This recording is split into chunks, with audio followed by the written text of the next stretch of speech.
મિત્રો, સ્વાગત છે તમારું નવા વિડીયોમાં। મિત્રો, પહેલાં કોઈપણ દસ્તાવેજ બનાવતી વખતે બે સાક્ષીને લઈ જવા ફરજિયાત હતા અને સાથે તેમના આધાર કાર્ડ અથવા તો ચૂંટણી કાર્ડ ત્યાં રજૂ કરવા પડતા હતા। પરંતુ હવે એક નવો પરિપત્ર જાહેર થઈ શકે છે કે હવેથી કોઈપણ પ્રકારનો દસ્તાવેજ બનાવતી વખતે આપણે બે સાક્ષીઓના આધાર કાર્ડ અથવા તો ચૂંટણી કાર્ડ આપીને તેને સબ રજિસ્ટર કચેરીમાં રજૂ કરી શકીશું। હવે સાક્ષીઓને રૂબરૂ જવાની જરૂર નહીં પડે। તે અંગે ગુજરાત સરકારે મહત્વનો પરિપત્ર જાહેર કર્યો છે। આ વિશે આજના વિડીયોમાં આપણે સંપૂર્ણ માહિતી જાણીશું।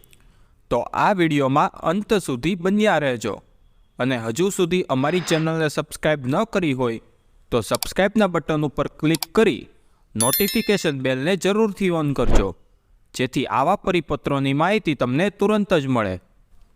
મહેસૂલ વિભાગના નાયબ સચિવ પ્રેરક પટેલની સહીથી સોમવારે રજિસ્ટ્રેશન એક્ટ 1908ની કલમ 69ની પેટા કલમમાં કેટલાક મહત્વના સુધારાઓ સૂચવતું નોટિફિકેશન પ્રસિદ્ધ થયું હતું, જેમાં કહેવાયું છે કે સબ રજિસ્ટ્રાર સમક્ષ દસ્તાવેજ નોંધણી માટે રજૂ થાય ત્યારે દસ્તાવેજના પક્ષકારોએ આધાર કાર્ડ યુઆઈડી અધિકૃત કરવા સંદર્ભે સહમતિ કે અસહમતિ દર્શાવવાની રહેશે। લેખિતમાં થનારી આ પ્રક્રિયામાં જો પક્ષકાર સહમતિ દર્શાવશે તો તેમને પોતાની ઓળખ માટે બે સાક્ષી રજૂ કરવાની અનિવાર્યતા રહેશે નહીં। આવા કિસ્સામાં માત્ર પક્ષકારે સ્ટેમ્પ રજિસ્ટ્રેશનના સોફ્ટવેરમાં કોમ્પ્યુટર દ્વારા પોતાના અંગૂઠાની છાપથી પોતાની ઓળખ અર્થાત ખરાઈ કરવાની રહેશે।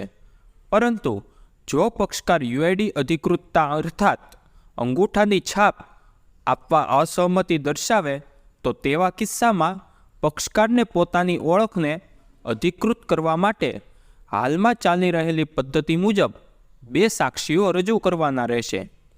સરકારના આ નિર્ણયથી સ્ટેમ્પ રજિસ્ટ્રેશન માટેની સબ રજિસ્ટ્રાર કચેરીઓનું ભારણ ઘટશે અને દસ્તાવેજ નોંધણીની ઝડપમાં પણ વધારો થશે।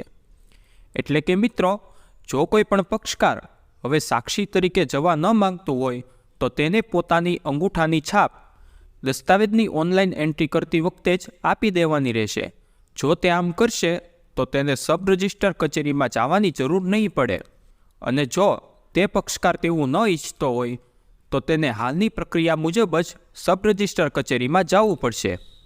તે માટેનો આ સોફ્ટવેર 2 સપ્તાહમાં પ્રાયોગિક ધોરણે અમલમાં આવશે।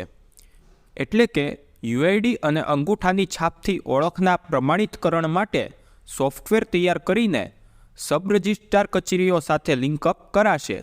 2 થી 3 સપ્તાહમાં પ્રાયોગિક ધોરણે કેટલીક કચેરીઓમાં તેનો અમલ કરવાની તૈયારી છે અને તેમાં પક્ષકારોના આધાર કાર્ડની માહિતી ગુપ્ત રહેશે, જેથી ફ્રોડ થતાં અટકે। તો મિત્રો, તમને આ માહિતી પસંદ આવી હોય તો અમને કોમેન્ટ બોક્સમાં જરૂરથી જણાવજો કે આ પરિપત્ર કેટલો કામનો છે અને નથી। અને આવી માહિતી મેળવતા રહેવા અમારી ચેનલને સબસ્ક્રાઈબ કરવાનું ન ભૂલતા।